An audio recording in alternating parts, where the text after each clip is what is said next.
Donc d'abord, je voulais vous remercier pour cette invitation. Je suis très content de vous parler devant plusieurs personnes qui m'ont inspiré. Moi, je n'ai pas un seul maître, j'ai des gens qui m'ont inspiré. Il y a beaucoup de gens qui sont dans la pièce. Donc, qui prédit le mieux les difficultés en chirurgie hépatique? Le chirurgien, peut-être. Je vais essayer de répondre à cette question. Et un peu comme ce que disait Maxime, j'ai commencé par aller regarder un peu ce qu'il y a dans la littérature, ce que c'était que la définition d'une difficulté. Vous voyez qu'il y a beaucoup de définitions d'une difficulté. Ce que je crois, moi, c'est que finalement, en chirurgie, il n'y a pas de corrélation implicite avec la morbimortalité, on va en reparler. Le problème des difficultés, c'est que c'est peu ou mal rapporté par les chirurgiens, et derrière difficultés, il y a des difficultés techniques et des difficultés non techniques qui sont évidemment tout au moins importantes. Alors, notre métier, mon métier en tout cas, consiste à enlever là où les tumeurs en laissant un volume de foie fonctionnel suffisant, en essayant d'adapter la résection à la qualité du foie et ou à l'état du malade et à l'agressivité de la maladie. C'est ça mon métier, et j'essaie de le faire correctement, mais malgré tous nos efforts, force est de constater que la mortalité en France des hépatectomies, en particulier des hépatectomies majeures, reste autour de 7%.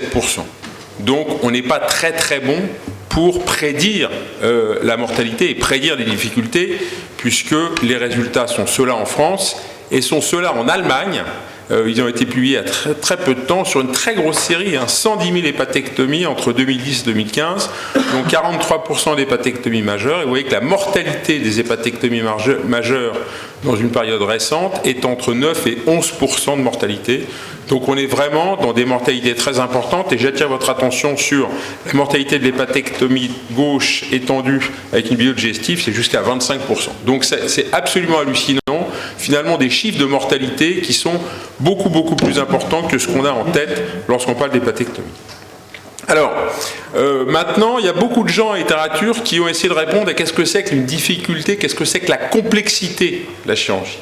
Et pour aller dans votre sens, il y a plusieurs papiers, celui-là le plus célèbre, qui ont réuni des experts pour essayer de pouvoir classifier la complexité des chirurgies. Il y a ce score qui a été défini par Lee en 2019 dans American Journal, qui est un score qui est relativement bien utilisé, avec complexité moyenne, large et importante, avec, vous voyez, la difficulté maximum dans le domaine de la chirurgie hépatique, c'est l'hépatectomie gauche chirurgie au secteur antérieur, avec résection du 1, et la plus facile sur la résection mineure. Donc il y a des scores de difficulté, mais finalement, lorsqu'on applique ces scores de difficulté à ce qui est quand même le plus important, c'est la morbimortalité, parce que considérer une difficulté, c'est intéressant, mais il faut que cette difficulté ait un impact, parce que sinon, elle est importante à connaître, mais si elle n'a pas d'impact, ça ne change pas grand-chose, sauf si peut-être il faut adapter justement le geste pour qu'on arrive à contourner les difficultés et finalement éviter la morbidité. C'est peut-être d'ailleurs pour ça qu'il n'y a pas de lien formel entre morbidité et complexité, puisque vous voyez que ce papier récent qui a justement évalué l'impact de ce score de complexité par rapport à hépatectomie mineure par hépatectomie majeure ne montrait pas de lien, en tout cas beaucoup moins important en termes de complexité qu'en termes de volume d'hépatectomie. Donc c'est intéressant de connaître la complexité, mais finalement l'impact en termes de morbimortalité n'est pas évident. Alors ça, c'est le papier qu'a cité tout à l'heure Maxime, où en effet on s'était posé la question avec Olivier Farge de la capacité qu'avait un chirurgien à pouvoir prévoir ce qui allait se passer, avec, comme tu le disais, finalement une bonne prédictibilité de la difficulté ressentie en préopératoire, enfin pressentie en préopératoire et ressentie en fin de chirurgie, avec un RO qui était parfait à 0,97, mais pas de corrélation avec la morbidité et la durée d'hospitalisation. Ça va exactement dans ce que je disais auparavant. Et ce qui est intéressant, c'est lorsqu'on regardait la prévision en termes de durée d'hospitalisation de la chirurgie, vous voyez que dans 40% des cas, 47% des cas, les chirurgiens sous-estimaient la durée d'hospitalisation, et dans 30% des cas, eh bien, ils tombaient juste, et dans 23% des cas, ils étaient au contraire pessimistes. Donc, on n'est pas très bon pour pouvoir prédire les difficultés, comme tu le disais tout à l'heure. Alors, si je fais un petit peu de philosophie aussi, je vais essayer de voir le rôle du chirurgien, c'est quoi? Comme tu le disais très justement Maxime, c'est définir une stratégie sur des informations apportées par un radiologue. On ne peut évidemment rien faire sans que Maxime auparavant ait des images de qualité à m'apporter. L'autre élément, c'est prédire les difficultés en chirurgie hépatique, consiste à intégrer ces informations dans un système complexe qui est celui de l'anatomie qui se déforme et des facteurs extrinsèques liés à la maladie ou à l'environnement. C'est-à-dire quoi? Ça veut dire qu'on est très dans une situation extraordinairement complexe qu'est la chirurgie, et finalement, anticiper les difficultés pour les éviter, vous savez que c'est pas si simple, QS que je viens de démontrer, et en fait, c'est inhérent à cette problématique des différences entre un système simple, un système compliqué, un système complexe. Un système simple, c'est faire un gâteau, par exemple. On a une recette et on a obtient un gâteau et c'est à peu près correct. Un système compliqué, c'est aller sur la Lune. On a des formules qui nous permettent d'aller sur la Lune. Un système complexe, c'est élever un enfant.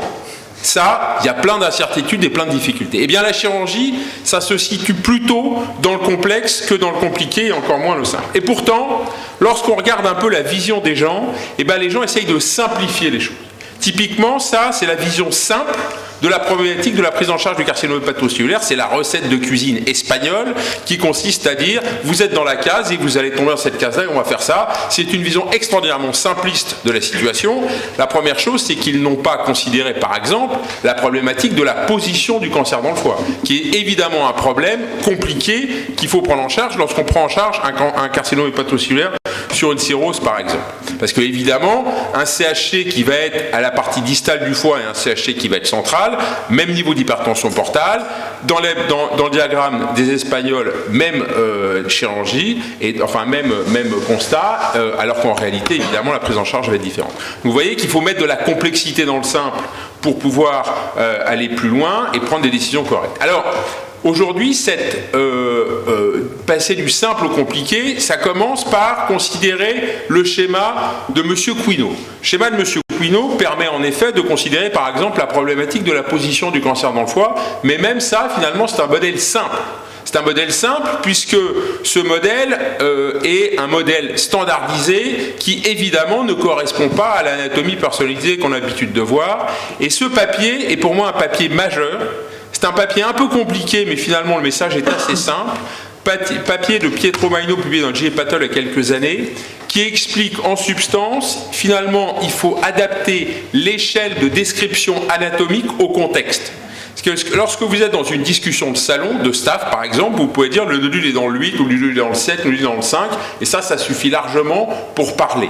En staff, par exemple. Lorsque vous êtes au bloc opératoire, ou lorsque vous prévoyez une chirurgie, évidemment, vous n'allez pas considérer les choses comme ça, vous allez intégrer des problèmes de position veineuse, de position par rapport à des pédicules, d'interaction des nodules les uns par rapport aux autres, bref, avoir une vision très simple, c'est ce que font les Japonais, très simple, c'est ce que font les Américains, hépatectomie droite, hépatectomie gauche, avoir une vision complexe où on va finalement adapter la description anatomique au contexte, c'est ce que font les Japonais, et ce qu'on doit faire aussi en France. Alors, pour ça, c'est que finalement on arrive à comprendre qu'on commence à passer du simple au compliqué. Et pour moi, pour pouvoir passer du simple au compliqué, eh bien on ne peut pas faire autrement que prendre des gens qui sont capables de gérer le compliqué. Et comment on gère le compliqué? Avec des ordinateurs et donc avec des mathématiciens. Et donc aujourd'hui je pense que pour pouvoir prévoir les suites opératoires, eh bien il faut anticiper les difficultés anatomiques et leurs conséquences hémodynamiques, donc fonctionnelles. Et je m'adresse depuis très longtemps à des gens qui font justement des mathématiques pour faire ce genre de choses. Donc ça, c'est ce que tu nous as montré tout à l'heure, c'est de l'anatomie standard qui passe de l'anatomie standard au personnalisé. C'est quelque chose qu'on fait maintenant fréquemment, qui consiste à utiliser non pas une anatomie modale, mais l'anatomie du malade sur lequel on va planifier des hépatectomies. Ça, typiquement, vous voyez que c'est un carcinome hépatocellulaire qui est situé en lobe gauche, où on hésite entre simplement une segmentectomie 3 ou une résection plus large, et on va cliquer sur les pédicules de manière à faire une hépatectomie qui n'est pas une hépatectomie où on va faire simplement une lobectomie gauche, mais une hépatectomie qui va être parfaitement réglée en fonction de l'anatomie du malade. Alors ça commence à être du compliqué, mais du compliqué qu'on arrive à gérer puisqu'on a les outils pour le faire. Et cette chirurgie, qui est une chirurgie sur mesure, a montré son intérêt positif dans le cadre en particulier de papier asiatique, où là, la chirurgie virtuelle faite avant la chirurgie réelle permet d'avoir des meilleurs résultats oncologiques. Et ce papier a montré qu'en termes de survie sans récidive, les résections qui étaient faites après une considération anatomique précise et donnaient des meilleurs résultats que la chirurgie classique. Donc, indiscutablement, il faut aller vers ça. Alors, la problématique, c'est que le foie, c'est mou. C'est un brocoli mou qui se déforme. C'est-à-dire que c'est une structure fractale qui évidemment change lorsqu'on le mobilise, et il faut considérer ces variations anatomiques en paire opératoire lorsqu'on fait de la chirurgie, et on peut se tromper lorsqu'on veut faire de la résection anatomique parce que justement on a en tête ce schéma de Quinault ou ce schéma même personnalisé qui ne correspond plus à une réalité. Et c'est pour ça qu'à Paul Brousse, avec Nicolas Gols, on développe ce genre de choses, et là on est les seuls au monde à savoir faire ça en chirurgie ouverte. On fait ça juste avec une caméra au-dessus qui repère la position du foie, et vous voyez qu'un peu comme ce que nous a montré tout à l'heure Maxime en chirurgie laparoscopique, et ben nous on est capable de le faire en chirurgie ouverte. C'est beaucoup plus compliqué techniquement, et on a là une anatomie qui va se déformer et qui va donc permettre de faire de la chirurgie anatomique extrêmement précise en intégrant ces problèmes de déformation hépatique. Alors ça, c'est pour les difficultés anatomiques, et c'est là où je pense que les mathématiciens doivent rentrer dans le match pour pouvoir nous aider. L'autre élément, c'est les conséquences hémodynamiques. Les conséquences hémodynamiques, en fait, ça consiste à faire de la simulation. Vous savez que ça fait quelques années, moi, que je travaille avec ces gens de l'INRIA, on essaye de prévenir, de prédire les conséquences hémodynamiques d'une chirurgie hépatique, et donc pendant plusieurs années, j'ai porté ce projet qui a permis justement de faire des équations où il y a des analogies électriques entre le foie et ce qui se passe en réalité. Et donc on est parti d'outils où on a développé chez le cochon, qu'on a publié dans des grandes revues de mathématiques, et finalement ça, eh bien, par analogie électrique, ça correspond à un organisme humain avec ici un foie, avec une résistance, une capacitance, quelque chose qui ressemble à un circuit électrique, et que finalement on a développé chez le porc avec des résultats qui montraient que ça fonctionnait, et ensuite on l'a adapté chez l'homme, et ça c'est un foie d'homme d'un point de vue électrique, vous savez, qui a été transformé, parce que ça c'est plusieurs lobes, là il n'y a que 2 lobes, et donc on a modifié le circuit. Et ce qu'on a fait, c'est qu'on a utilisé ces outils pour simuler in silico les conséquences hémodynamiques d'une chirurgie. Donc les données d'entrée du modèle qui nous permettent de prévoir ça, c'est quoi? C'est finalement uniquement en préopératoire le débit aortique et le débit portal. Ça, ce sont des IRM de flux qui permettent de mesurer justement le débit aortique et le débit portal. Et on a fait comme seule estimation le débit artériel qui est à 5% du débit aortique. Et on a validé ces outils sur du prospectif chez l'homme avec 47 malades. Ça va être présenté prochainement à Mickey. Et grâce à ces modèles, on a été capable, et c'est la première fois qu'on est capable de faire ça, de prédire la pression portale et le gradient porte-cave post-hépatectomie. C'est-à-dire qu'on est capable, avec ces modèles mathématiques qui ont comme modèle d'entrée uniquement le débit dans la aorte et le débit dans la veine porte, de prédire ce qui va se passer en fonction de la quantité de volume de foie resséqué, et de comme ça savoir si on va avoir un gradient porte-cave trop élevé ou pas. Donc c'est des outils mathématiques qui nous permettent de prédire les choses. Et ça, c'était pour uniquement la pression. Maintenant, on travaille sur des choses encore un peu plus subtiles qui consistent à analyser la position des veines et les écoulements dans les veines hépatiques après une hépatectomie pour prédire justement les conséquences hémodynamiques des modifications anatomiques. Vous savez qu'après une hépatectomie droite, le foie a tendance à tourner, et ça, c'est la position des veines après une hépatectomie droite. Eh bien, ce qu'on est en train de simuler actuellement, c'est l'écoulement dans les veines hépatiques après une hépatectomie. Et vous voyez que ça, c'est un modèle mathématique qui va simuler l'écoulement dans les veines, et vous voyez qu'ici il y a une espèce de stagnation en systole au niveau de la veine hépatique ici, qui est la veine hépatique médiane qui s'est déformée après une hépatectomie, et toute la question est de savoir si on ne peut pas améliorer les choses en transformant un tout petit peu l'anatomie du malade et peut-être en positionnant le foie différemment. Donc on est en train de travailler sur des simulations dans les veines hépatiques pour pouvoir prévoir les hépatectomies. L'objectif c'est quoi? L'objectif c'est de faire des jumeaux numériques de foie. L'objectif c'est de récupérer les datas d'un scanner et de pouvoir prévoir ce qui va se passer exactement en simulant numériquement le foie et en faisant l'hépatectomie virtuellement avant de la faire réellement pour pouvoir imaginer ce qui va se passer en post-opératoire et peut-être descendre en dessous des seuils habituels de 0,5% de poids corporel par exemple. Donc l'idée c'est vraiment d'avoir un jumeau numérique de foie. Donc ça, c'était passé du simple au compliqué. Mais quand je vous dis compliqué, je n'ai pas encore résolu un truc, c'est le complexe. Et le complexe, c'est quoi? C'est la situation inédite, la difficulté qui est dite ou pas et qui est comprise ou pas. C'est le vrai, c'est le pair opératoire. Vous avez tous été confrontés à des choses qui étaient improbables, que vous n'imaginiez pas en pair-op, quelque chose qu'un ordinateur ne peut pas prévoir. Et c'est ça, finalement, qui fait que c'est toujours des humains qui opéreront des malades et jamais des ordinateurs. Et si on veut avancer sur cette problématique du complexe et résoudre le complexe, je crois que la première chose à faire, c'est transformer notre rapport à l'erreur. Si on veut transformer notre rapport à l'erreur pour parler de nos difficultés. Parce que la majeure partie des difficultés que vivent les chirurgiens, ils n'en parlent pas, ou ils ne comprennent pas, ou même ils les cachent pour toutes les raisons qu'on peut imaginer. Et donc moi, ma vision des choses, et ce que j'essaie de pousser, c'est le développement d'une boîte noire au bloc opératoire, un outil qui permettrait d'observer ce que les gens font de manière totalement bienveillante, sans vouloir blâmer, mais en essayant justement de comprendre où sont les difficultés, avec l'intérêt majeur qui est de faire de la recherche inversée. Chaque fois qu'on a fait des découvertes dans cette planète, c'est sur des erreurs. Chaque fois qu'on a découvert des innovations, c'est à la suite d'erreurs.